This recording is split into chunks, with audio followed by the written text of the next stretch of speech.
Jay, thank you. Lucas County property values, a big talker again. We have been following this story since residents received those new valuations, many of which they felt were too high. And now the county's discovered that hundreds of those higher valuations were the result of what it calls a programming glitch.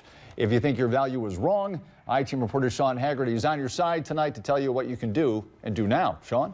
Yeah, Lee, the number one thing, you can advocate for yourself. That process is open right now. But the county auditor and her staff are going through figures to see whether there are any other problems that they can determine. Lots of Lucas County homeowners got their home valuation last year and did not like the increase. With news this week that a programming glitch, an error, has now been discovered and inflated the value of at least 346 properties. I really have no confidence, and I don't think the public should have any confidence in anybody's property valuation. Julia Webb and some of her neighbors have been crunching the numbers. Their appeals were rejected during the informal review period, but the glitch news has them even more skeptical. They're not consistent.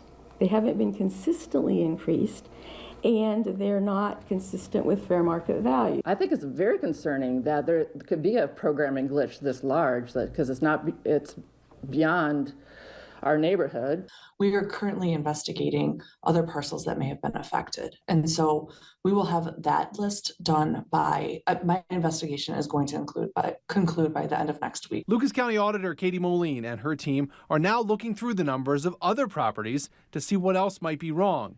An issue first discovered during the community meetings when some people came in with property values that had increases at 70 or 80%. We looked at it and we go, gosh, that's odd, but we thought maybe it was just one error, isolated to maybe a couple properties. And then we saw a trend emerge. Unfortunately, because of the timing of when I had to submit the values to the state, by the end of October, there wasn't enough time to fix it, investigate it, make sure that it was proper, and correct it by the time I had to file the final values. And I didn't want to jeopardize the county's funding. Everyone can now bring evidence to the Board of Revision and fight their property value. Appointments are now being taken. While we don't know what other issues might be found, people can speak up for themselves. The county auditor needs to just start over and revamp whatever process they have used.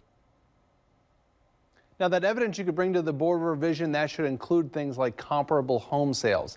Now, let's talk about taxes. They are due this month. If you've already paid and you're either in that group of 300 or a group that's going to be changed and eventually get your amount changed, you can work with the Lucas County Treasurer's Office about either getting a refund on an overpayment or getting credit toward your second half of next year's tax bills. Once again, advocating for yourself, that is the biggest key right now, Lee. All right, Sean.